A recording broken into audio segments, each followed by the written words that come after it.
Welcome to Unstoppable. I'm Mark Achkar. Coming up on tonight's show, the college football season is heating up and the Unstoppable panel joins me for all you need to know. Our panelists will also break down all the big storylines from the NFL season. Then, our team will put their trivia knowledge to the test as the NBA season kicks off. Plus, a special interview with the head coach of the women's basketball team. And as always, stick around for our exclusive coverage of GW Sports, including an interview with the head coach of the women's volleyball team. All this and more on Unstoppable.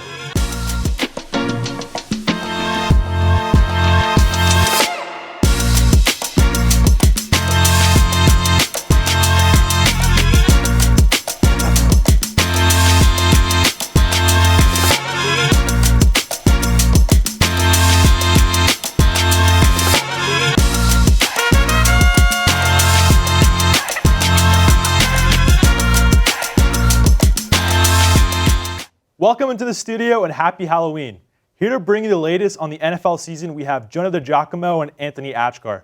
Fellas, we're about halfway through the season, and the standings are looking pretty much like the late 2000s. The Patriots, Steelers, and Colts all lead their divisions in the AFC, and the NFC is wide open. Don't you think, guys? I think it's been a wild season. A lot of weird quarterback play, a lot of injuries, a lot to talk about. I also want to say, don't forget about the Broncos leading the standings. Yep. So what are you guys going to bring us today? Seems like we have Halloween-themed graphic here. We have 4 quarterbacks, 2 for each of us, and we're either going to send a quarterback back to the grave or we're going to bring them back from the dead based on their play this season. Sounds good. Let's go right into it, Anthony. All right, my first quarterback right here, Geno Smith. Oh, my God. What do I say about Geno Smith? He's been terrible this season. Raiders have had a 2-5 record, more picks than touchdowns. Can't convert on third down, second worst third down conversion rate. Terrible in the red zone. Seems like he finally wrote back, huh? Yeah, maybe. He's just been really bad. There's not much to say. The Raiders themselves have been nothing short of a disaster after their really good win against the Patriots early in the season. They've kind of fallen off a cliff. That's true. I think Geno Smith has really disguised himself as a starting quarterback, but in reality, he's a backup. Jonah, bring it up to you. All right.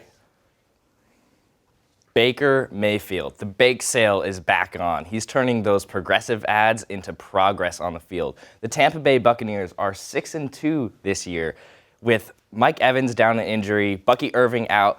Baker Mayfield's thrown for over 1,900 yards, 13 touchdowns, and I think 2 interceptions. That's a really good touchdown-interception ratio.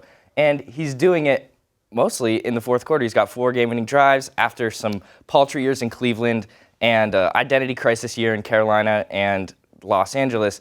Baker's looking really comfortable in Tampa Bay. Are the Buccaneers a team you could see contending for a Super Bowl? NFC Championship, Super Bowl, I see them. Got it. Anthony, bring it over to you. All right. My second quarterback, Daniel Jones. Indiana Jones. Speaking of comeback stories, here's another one. Did not have the greatest Giants career, riddled with interceptions and fumbles. He kind of fixed it a little bit at the end of his late Giants career, but that came at the cost of his yards. This season, he's really put it all together. He has both 13 touchdowns, 3 interceptions, 1 fumble. He's been phenomenal. I think he's the franchise quarterback for the Colts. The Colts, what a story. You start off the season with Anthony Richardson, your 4th overall pick, and from a couple years ago, you're like, wow, he's going to progress this year. He gets riddled with injury, then you bring Daniel Jones. Honestly, unbelievable from the Colts. 7-1. Do you think it's legit?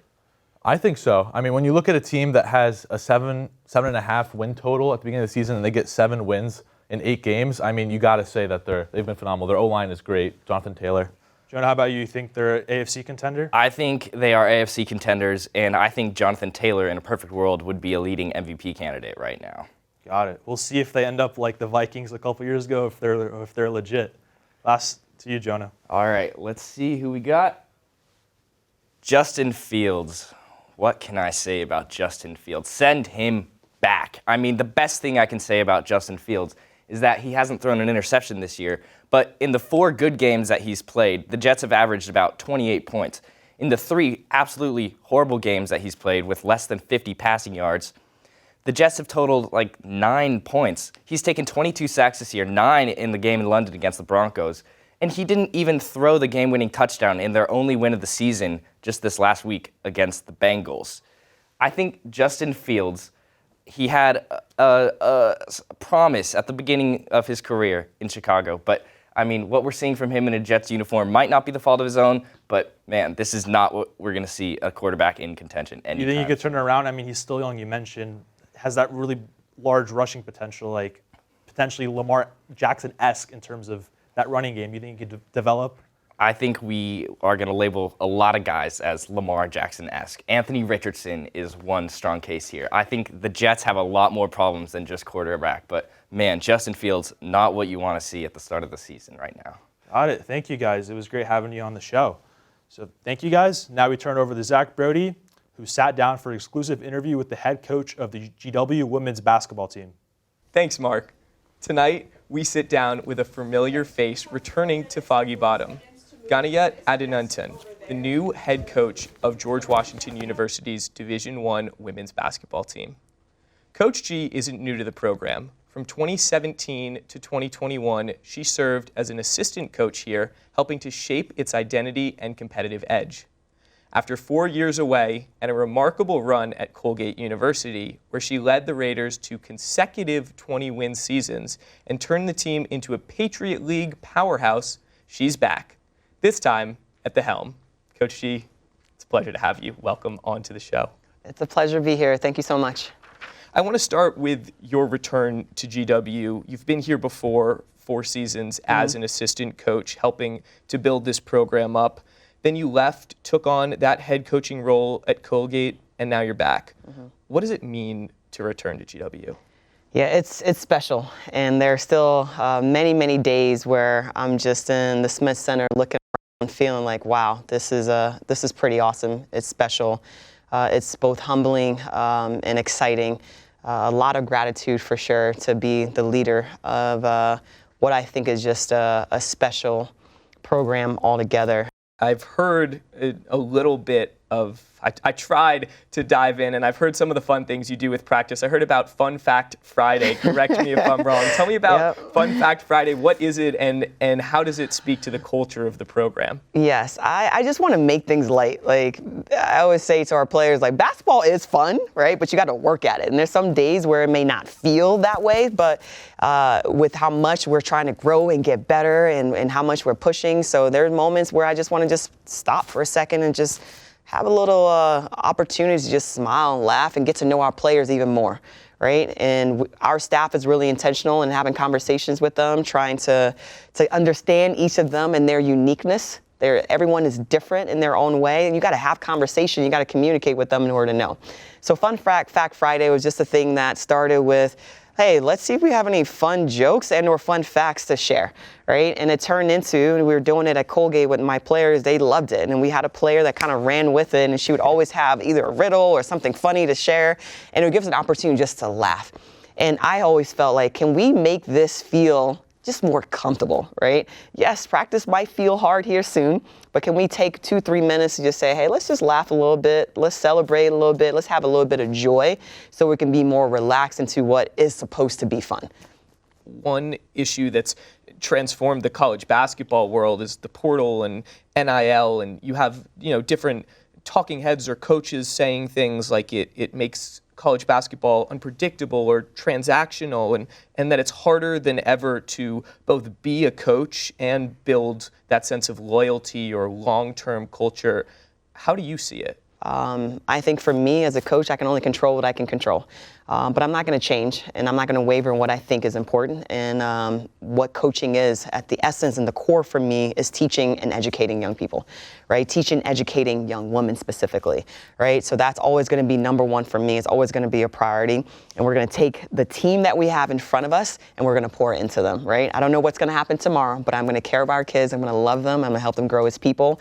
And boy, we're going to work really hard to continue to help them grow as basketball players.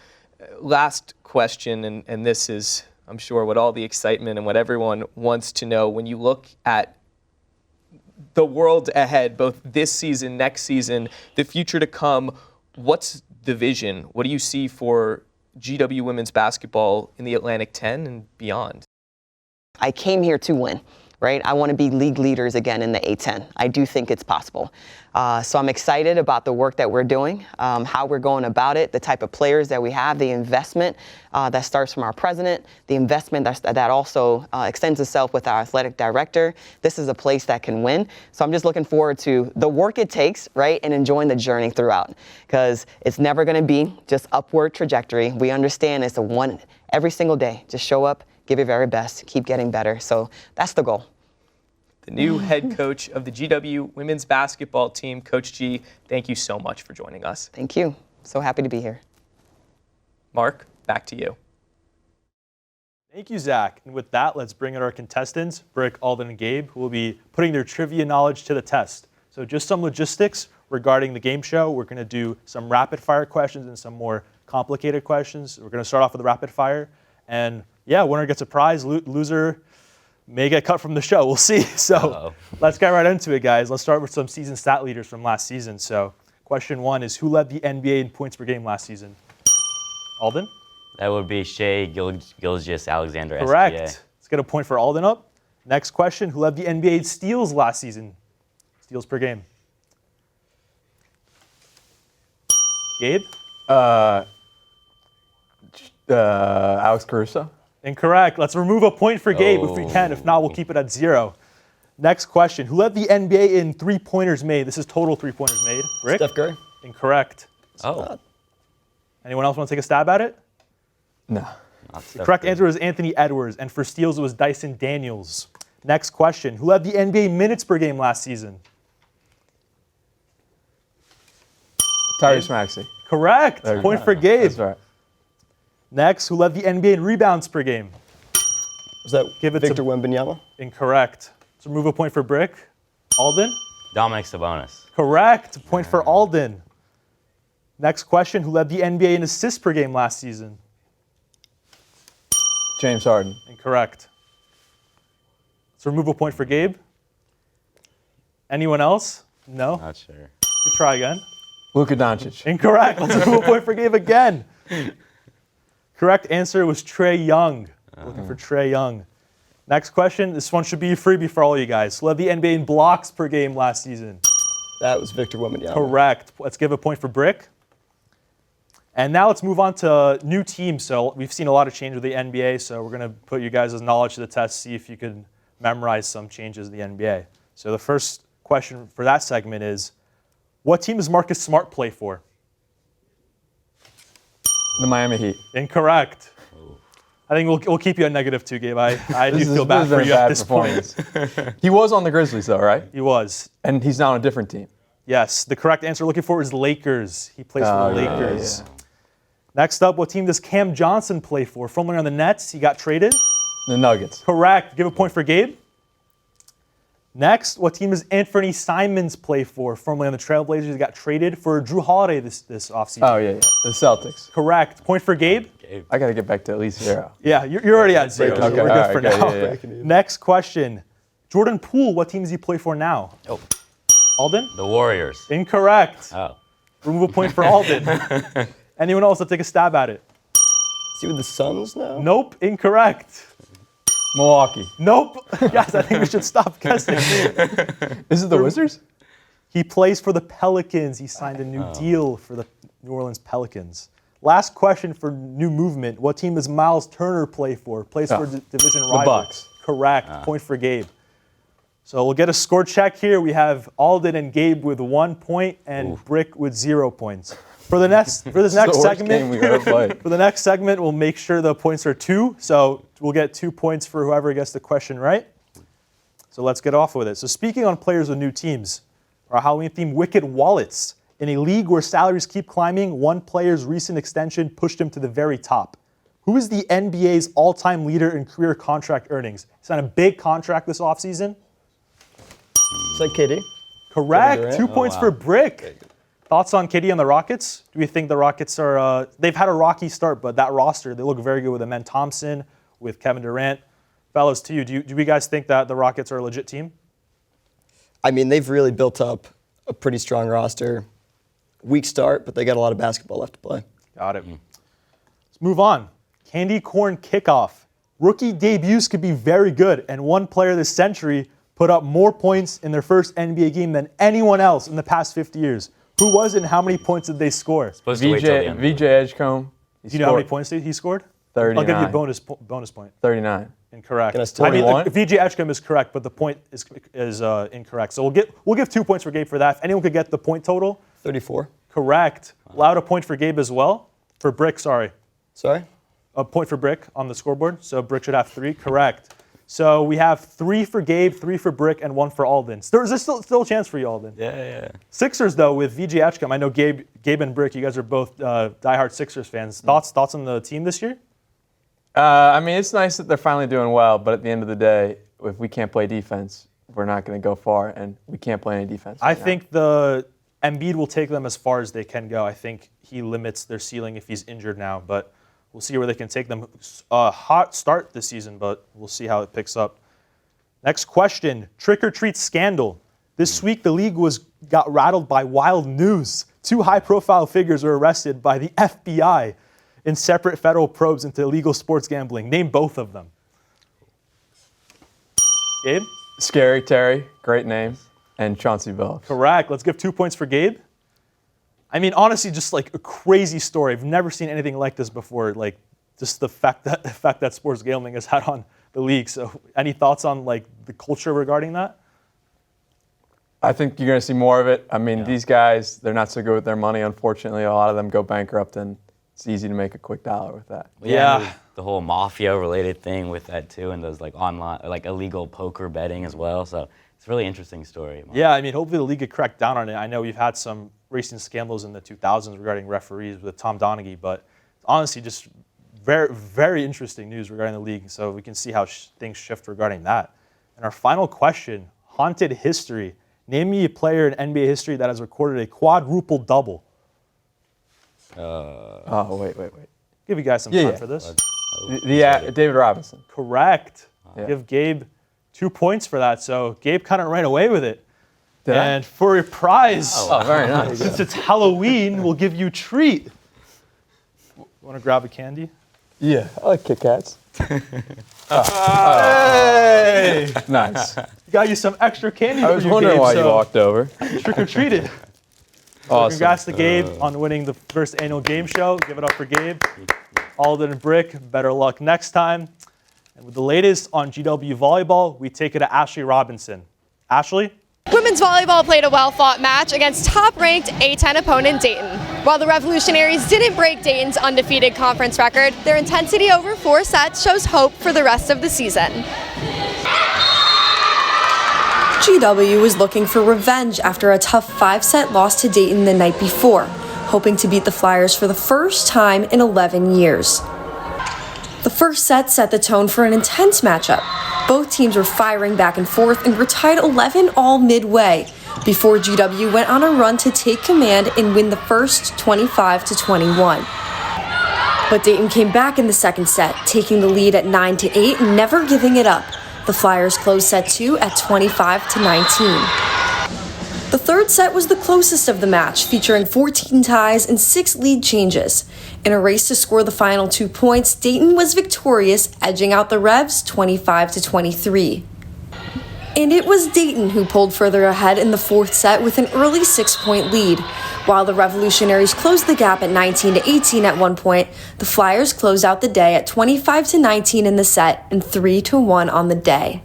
You know, I obviously wish this one would have gone another way, but we played these guys tough. You know, they're at the top of the conference right now, and so I have no doubts that the next time we see them at the end of the season, you know, they're going to be putting up another really good fight. So excited for that. Despite the loss, the Revs had several standout performances. Taylor Trahey led the team with 16 kills, Abby Markworth tallied 43 assists, and Alexis Rodriguez led 4 Revolutionaries with double-digit digs.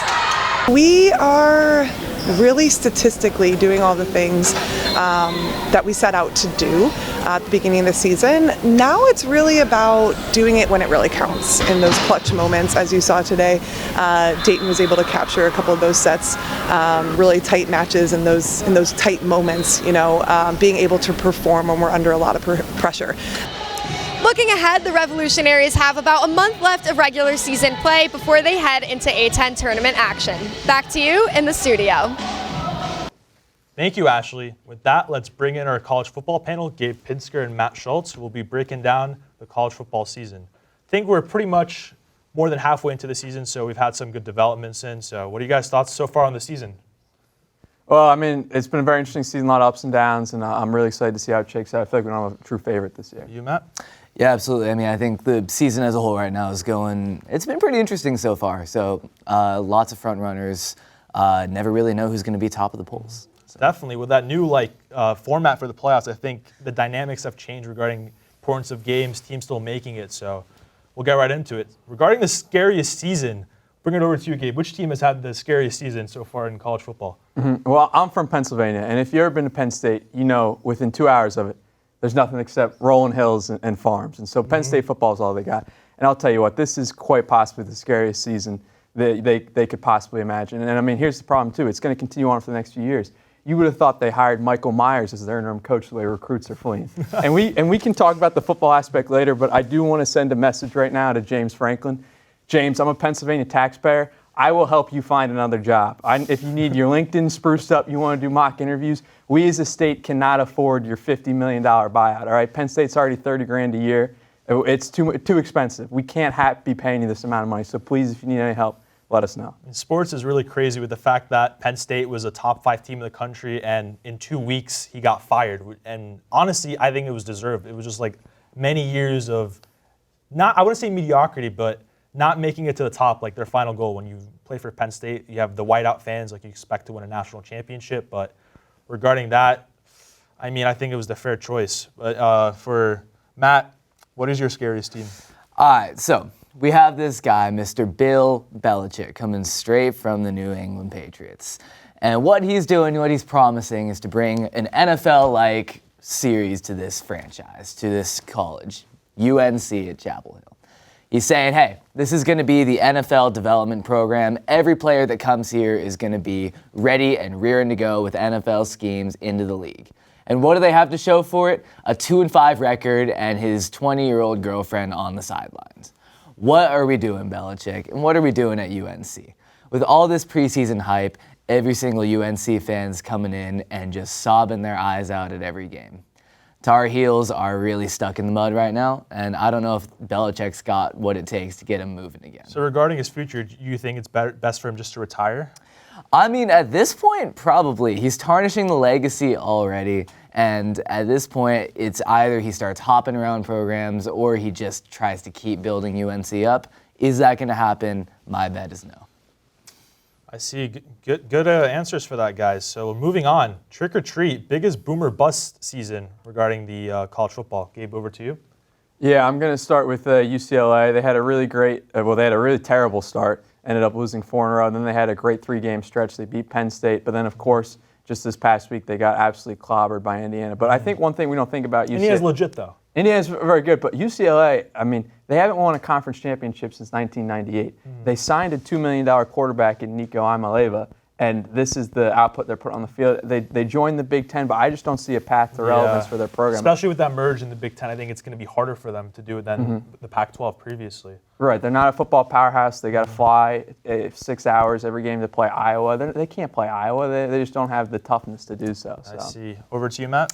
Yeah, absolutely. So imagine you're a team, all this preseason hype, and then you go out your very first game and you get trounced by Florida State.